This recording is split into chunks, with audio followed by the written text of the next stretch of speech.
Hello student, कैसे हैं आप सब। आई होप आप सब बहुत अच्छे होंगे बच्चों। And welcome back to pharma 24/7 medical और फार्मेसी एंट्रेंस एग्जाम में एग्जामिनर आपकी कॉन्सेप्ट्स को एक्चुअली फेल नहीं करता।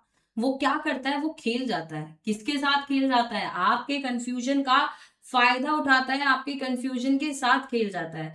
तो आज की ये जो वीडियो है, इसमें हम 10 सबसे ज्यादा कंफ्यूज करने वाले मेडिकल पेयर्स के बीच मैं ये बोलूंगी, आज हम उस दीवार को ही तोड़ देंगे। जो मेडिकल पेयर्स हैं उनके बीच की दीवार को हमेशा के लिए तोड़ देंगे। So clip it, note it down it and let's go. तो सबसे पहला कंफ्यूजन क्या है हमारा? Calci calciferol versus calcitriol. क्या है ये? क्या कॉल्सी कैल्सीफेरॉल और कैल्सीट्राइल सेम है? बिल्कुल भी नहीं, ये दोनों सेम नहीं है। एक्चुअली कॉल्सी कैल्सीफेरॉल जो है, इट इज एन ये क्या है आपका, एक ये इनएक्टिव विटामिन D3 है। वो वो विटामिन D3 जो धूप से या फिर सप्लीमेंट से मिलता है, ये हमारी बॉडी में डायरेक्टली काम नहीं कर सकता। हमारी बॉडी में डायरेक्टली काम नहीं कर सकता। सेकंड है आपका क्या? कैल्सीट्राइल। कैल्सीट्राइल आप हमारे लिवर में एक्चुअली 25 हाइड्रोक्सीलेशन और हमारे किडनी में 1 अल्फा हाइड्रोक्सीलेशन होने के बाद बनता है कैल्सीट्राइल। कैल्सीट्राइल एक्टिव हार्मोन है जो गट से कैल्शियम को एब्जॉर्ब करवाता है। क्या करवाता है? सिंपली अगर बोला जाए तो कॉलीकैल्सीफेरॉल रॉ मटेरियल है और कैल्सीट्राइल एक फिनिश प्रोडक्ट है। आई होप आप कंफ्यूज नहीं होंगे आप लोग। चलिए, सेकंड पेयर आता है हमारा कैल्सीटोनिन वर्सेस पैराथायराइड हार्मोन। दोनों कैल्शियम लेवल कंट्रोल करते हैं, पर दुश्मन की तरह, ऑपोजिट डायरेक्शन में। हमेशा याद रखना, ठीक है। सबसे पहले आपका कैल्सीटोनिन। कैल्सीटोनिन ब्लड कैल्शियम कम करता है। ये आपका एक्सेस कैल्शियम को बोन्स में डिपॉजिट करवाता है। कैल्सीटोनिन क्या करता है? ब्लड कैल्शियम को कम कर रहा है और एक्सेस कैल्शियम को बोन्स में डिपॉजिट करवा रहा है। बात करें अगर पीटीएच की, पैराथायराइड ग्लैंड से जो हमें मिलता है, ये क्या करता है? अब ये क्या कर रहा है? आपका ब्लड कैल्शियम को बढ़ा रहा है। अगर ब्लड में कैल्शियम कम होगा तो पीटीएच आपके बोन से कैल्शियम निकाल कर ब्लड में डाल देता है। तो दोनों मिलकर ब्लड कैल्शियम को बैलेंस रखते हैं। दोनों मिलकर क्या कर रहे हैं? ब्लड कैल्शियम को बैलेंस कर रहे हैं। सेम आपका थर्ड पेयर आता है T3 T4 thyroglobulin storage inside और आउटसाइड द सेल। इसका मतलब है क्या? इसका मतलब है सभी एंडोक्राइन ग्लैंड्स अपने हार्मोन सेल के अंदर स्टोर करते हैं, एक्सेप्ट थायराइड। सारे ही एंडोक्राइन ग्लैंड अपने हार्मोन्स को सेल के अंदर स्टोर कर रहे हैं, लेकिन थायराइड नहीं कर रहा है एक्सेप्ट थायराइड। तो थायराइड ग्लैंड में जितने भी कॉइल फिल्ड फॉलिकल्स होते हैं, थायराइड ग्लैंड में क्या होते हैं? कॉइल फिल्ड फॉलिकल्स होते हैं। सेल्स अपने थायरोग्लोबुलिन प्रोटीन को कॉइल्ड में सिक्रीट करती है एंड मैट्रिक्स कॉलॉइड सेल के बाहर। सेल थायरोग्लोबुलिन जो है वो प्रोटीन को कॉइल में सिक्रीट कर रही है एंड मैट्रिक्स कॉलॉइड सेल के बाहर एक्स्ट्रा सेल्यूलर स्पेस में कर रही है। सेम थायराइड हार्मोन, आपका thyroid hormone T3 T4 active form में इसी थायरोग्लोबुलिन के साथ अटैच हो जाते हैं और अटैच होकर सेल के बाहर क्या करते हैं? कॉलॉइड में स्टोर हो जाते हैं। तो single exception in the entire endocrine system, it is a single exception in the entire endocrine system, कि सभी अपना क्या कर रहे हैं? अपने हार्मोन सेल के अंदर स्टोर कर रहे हैं, except the thyroid one. Pair 4, hormone versus neurotransmitter. दोनों केमिकल मैसेंजर है, पर डिलीवरी मैकेनिज्म अलग है। कैसे? तो सबसे पहले हार्मोन। हार्मोन क्या करता है आपका? It work as a long distance courier service. ये लॉन्ग डिस्टेंस कोरियर सर्विस की तरह काम कर रहा है। एंडोक्राइन ग्लैंड से निकला, ब्लड सिस्टम में गया और दरवाजा किसी और ऑर्गन पर काम करेगा। आया समझ?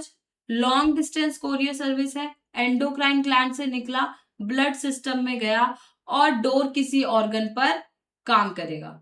तो स्लो एक्शन है बट लॉन्ग ड्यूरेशन है। स्लो एक्टिविटी कर रहा है लेकिन ड्यूरेशन क्या है? लंबी है। Then neurotransmitter. न्यूरोट्रांसमीटर आपने वाईफाई रूटर देखा है ना? Wifi router to your phone. एक न्यूरॉन के साइनेप्स से छोटा सा गैप क्रॉस करके दूसरे न्यूरॉन या मसल तक गया। ठीक है, क्या करा इसने, एक न्यूरॉन के साइनेप्स से छोटा सा गैप क्रॉस करके दूसरे न्यूरॉन के मसल तक गया, मतलब millisecond action and immediate effect. It gives you a millisecond action and the immediate effect. चलिए let's talk about pair 5 and 6, exocrine versus endocrine duct का एक्चुअल फंक्शन हम लोग पढ़ेंगे। तो पहले एंडोक्राइन, डक्टलेस, बिना पाइप का, इसको मैंने बोल दिया बिना पाइप का, इसका पाइप ही नहीं है, इसमें डक्टलेस है, तो डायरेक्टली आपके ब्लड में हार्मोन डाल दो। इसने क्या बोला, एंडोक्राइन ने, डायरेक्टली खून में हार्मोन डाल दो। एक्सोक्राइन, डक्ट प्रेजेंट होता है, पाइप सिस्टम है, पाइप है इसमें, तो पाइप है तो स्वेट, सलाइवा, एंजाइम, इनको डायरेक्ट टारगेट एरिया पर भेजो, जो डायरेक्ट टारगेटेड एरिया है वहां पर भेज दो। नाउ नाउ डक्ट, डक्ट का एक्चुअल फंक्शन क्या है, पाइप सिर्फ रास्ता नहीं है, पाइप डक्ट जो है हमारा वो सिर्फ एक रास्ता नहीं है। डक्ट्स क्या है, आपके सिक्रीशन को मॉडिफाई करती हैं, ठीक है, जैसे बाइकार्बोनेट ऐड करना, कॉन्सेंट्रेशन चेंज हो जाना, एंड इसके साथ साथ टारगेट सरफेस तक डायरेक्टली रूट आपकी करती है, डायरेक्टली रूट करती है बिना ब्लड स्ट्रीम को डिस्टर्ब करे। तो डक्ट क्या कर रहा है, सिक्रीशन को मॉडिफाई भी कर रहा है और टारगेट सरफेस तक डायरेक्टली आपके रूट को डायरेक्टली रूट कर रहा है बिना ब्लड स्ट्रीम को डिस्टर्ब करे। तो ये था आपका एक्सोक्राइन, एंडोक्राइन एंड डक्ट का एक्चुअल फंक्शन। वेरी फेमसली किसी बच्चे ने मेरे से पूछा भी था, कार्डियक वर्सेस सर्काइडियन।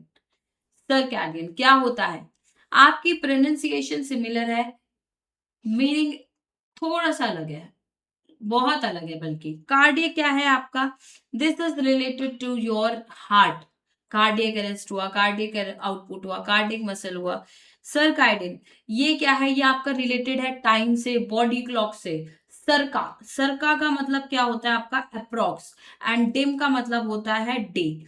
सर्काडियन रिदम मतलब आपका 24 आवर का, 24 घंटे का स्लीप वेक साइकिल, जो आपका कौन करता है, पीनियल ग्लैंड मेलाटोनिन कंट्रोल करता है, आपके पीनियल ग्लैंड का मेलाटोनिन कंट्रोल करता है।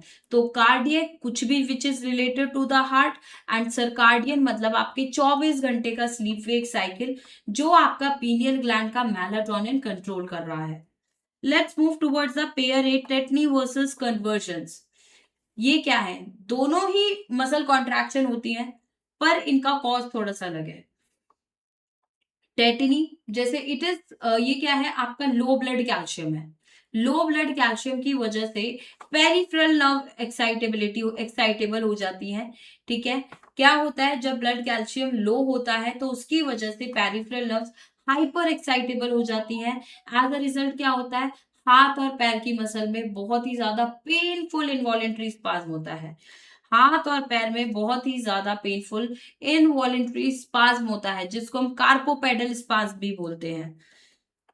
कन्वर्जन्स क्या होते हैं, हमारे ब्रेन में कुछ भी एबनॉर्मल इलेक्ट्रिकल स्टॉर्म की वजह से पूरी बॉडी में जो भी अनकंट्रोल जर्किंग मूवमेंट्स होना, हमारे ब्रेन में एबनॉर्मल इलेक्ट्रिकल स्टॉर्म की वजह से पूरी बॉडी में कुछ भी अनकंट्रोलेबल जर्किंग मूवमेंट्स हो रही हैं, ठीक है, दैट इज कन्वर्जन।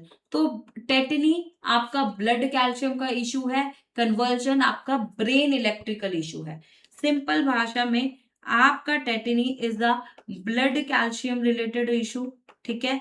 एंड अगर मैं बात करूं कन्वर्जन की, कन्वर्जन आपका सिंपली क्या है, ब्रेन इलेक्ट्रिकल इशू, ठीक है। Now coming to the next pair, pair 9, proptosis versus एक्सोथैलेमस।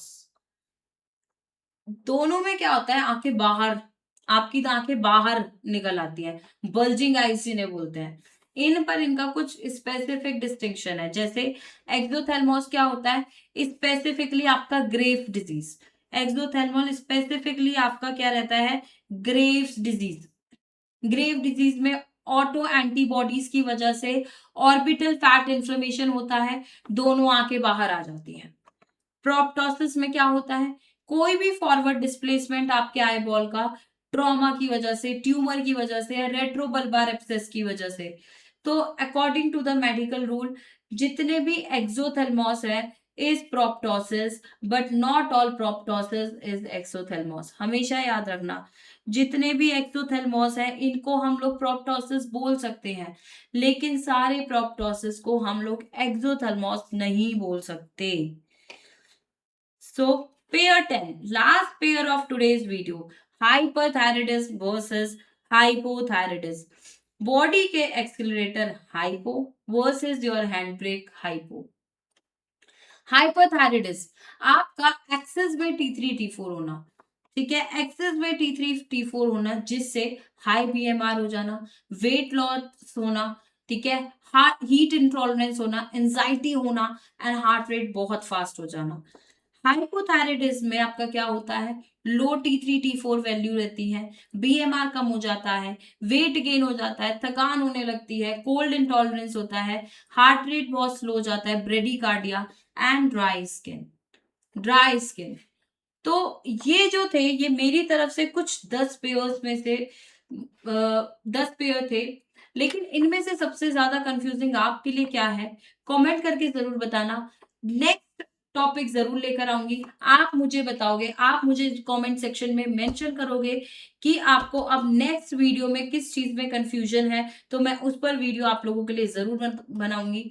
ठीक है, टिल देन आप इन सबको रिवाइज करना, because revision is very important to clear your all the confusion.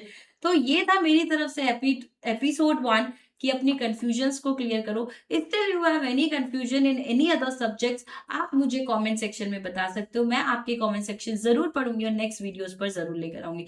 Till then like the video, share with your friends and families who are preparing for the pharmacist exam, and don't forget to subscribe the channel. Thank you all, thank you so much.